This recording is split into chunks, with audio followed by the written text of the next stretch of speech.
नमस्कार दोस्तों, कल के घटनाक्रम के बाद जो पल्लवी वाला कांड है उसके ऊपर आज मैंने कल का वो पूरा घटनाक्रम था, उसमें बहुत सारी चीज़ें हुई थी। कल कॉलेज के प्रधानाचार्य का भी बयान आया हुआ था, साथ ही साथ पुलिस की स्टेटमेंट्स भी आई थी। कल प्रधानक संघ है उसकी भी स्टेटमेंट्स आई थी। एंटी रैगिंग कमेटी का बहुत सारी चीज़ों का उसमें जिक्र किया गया था। लेकिन जो मैं प्रधानाचार्य का लाइव देख रहा था उसमें उन्होंने दो सवाल किए थे कि ये जो लड़की है ये हमारी छात्रा नहीं है और ये कॉलेज के फर्स्ट ईयर में ही फेल हो गई थी, और उसके बावजूद वो कह रहे हैं कि वो कॉलेज आती रही थी। तो कहीं ना कहीं जब वो कह रहे हैं कि वो कॉलेज आई थी और उन्होंने कहा था कि इसकी अटेंडेंस जो है जुलाई के महीने तक ही हमारे पास है, जो रिकॉर्डेड में नहीं है, उसके आगे का उनके पास रिकॉर्ड नहीं है। लेकिन और उसने कॉलेज आना कम कर दिया था और वो डिप्रेशन में थी। लेकिन जो दूसरा सवाल था वो था कि जो सर हैं वो खुद वो कह रहे हैं कि वो शेड्यूल कास्ट से हैं, वो खुद बैकवर्ड क्लास से आते हैं। एक तरह से मतलब वो टीचर को ही डिफेंड करके क्लीन चिट दे रहे थे कि वो तो खुद शेड्यूल कास्ट से हैं, वो ऐसा कैसे कर सकते हैं। मतलब बहुत सारी जो बातें हैं उन्होंने कही हैं। तो क्या मेरा सवाल था कि अगर वो खुद शेड्यूल कास्ट से हैं टीचर, तो क्या वो किसी के साथ गलत नहीं कर सकते? क्या उनका ये आरोप था कि क्या वो दूसरी कास्ट के गलत करते हैं या कोई और ही गलत करेगा? तो ये जो सवाल था ये मेरे मन में था, जिसको मैंने आपके सामने साझा किया था। और दूसरा ये कि वो छात्रा उनके कॉलेज की नहीं थी, तो वो खुद कह रहे हैं कि वो पूरा साल वहाँ पढ़ी है, तो छात्रा तो उन्हीं के कॉलेज की हुई और उसके साथ मारपीट हुई है, जिसको वो कह रहे थे कि हाँ कुछ लड़कियों के साथ उसकी मारपीट हुई थी, लेकिन वो कोई शिकायत दर्ज नहीं हुई थी। लेकिन जो मामला है परिवार ने कुछ दिन पहले ही दर्ज किया था और वो खुद कह रहे हैं कि पुलिस कुछ हफ्ते पहले उनके कॉलेज आई थी पूछताछ करने के लिए और टीचर और बच्चों से पूछताछ की गई थी। और लड़की के पिता ने भी कहा था कि हमने सीएम हेल्पलाइन में शिकायत दर्ज की हुई थी।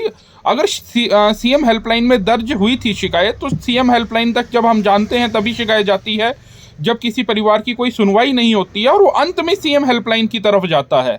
कोई भी एकदम से सीएम हेल्पलाइन की तरफ जाते हमने बहुत कम देखे हैं। पहले वो लोग जो थ्रू चैनल है उसी पे चलते हैं और जब वहाँ से उनको न्याय नहीं मिलता है तो सीएम हेल्पलाइन की तरफ लोग जाते हैं।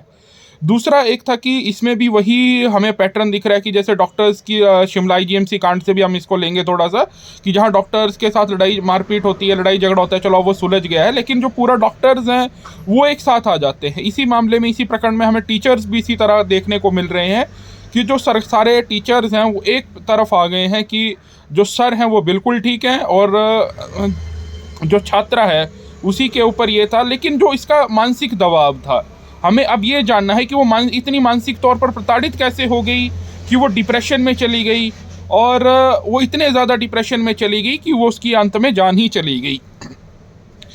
और जो लड़ाई झगड़ा था अभी तक, अगर ये कंप्लेंट कई दिन पहले ही अगर पहुंच गई थी, पुलिस ने इसमें जांच की थी, तो वो जांच की रिपोर्ट कहाँ पर है? पुलिस कह रही है कि बयान लिए गए थे। तो जो लड़कियों के बयान लिए गए थे, तो मतलब पुलिस के पास जानकारी तो पहले भी थी।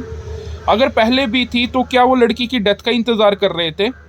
अगर वो घर पर थी और बयान देने की हालात में नहीं थी तो इसमें तो मुकदमा पहले ही दर्ज होना था कि वो लड़की बयान देने के हालात में नहीं थी। चलो अब परसों ये एफआईआर दर्ज हुई है, लेकिन जो अभी भी पुलिस की कार्यप्रणाली है वो बहुत ही ज़्यादा स्लो चली हुई है और बहुत सारी इसमें अब जो है कि राजनीति भी शुरू हो चुकी है। लेकिन जो परिवार था जो 3 महीने में अपनी बेटी को बचाने के लिए अपनी पूरी आर्थिक जो जमा पूंजी है उसको लगा देता है।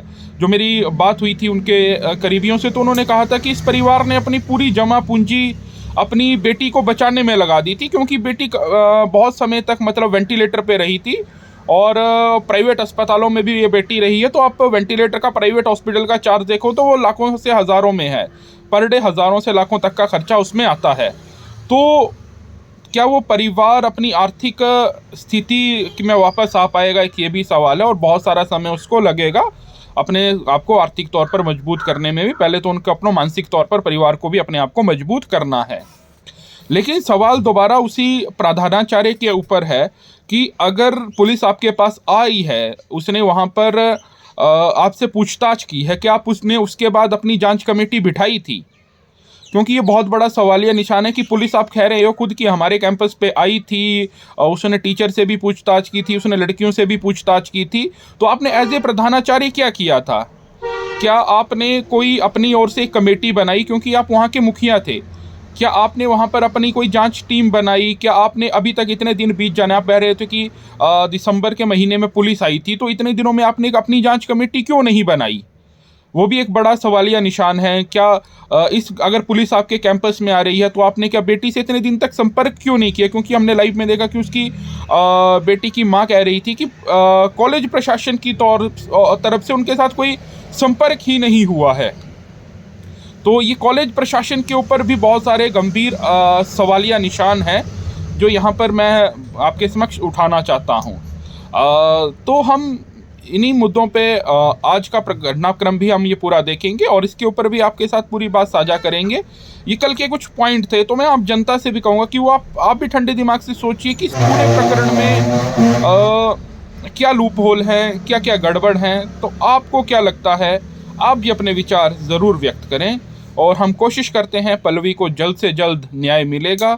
और जो पल्लवी है वो बहुत जल्द, पल्लवी अब तो वापस आ नहीं सकती है, पर जो परिवार है हम उसकी उम्मीद करते हैं कि वो इस जो मानसिक यातना में है इस समय खुद भी, तो उससे जल्द से जल्द उभरे और अपनी जो ज़िंदगी है उसको सुचारू रूप से चला सके। हम यही उनसे भी कोशिश करेंगे कि वो अपने आप को हिम्मत दें। धन्यवाद।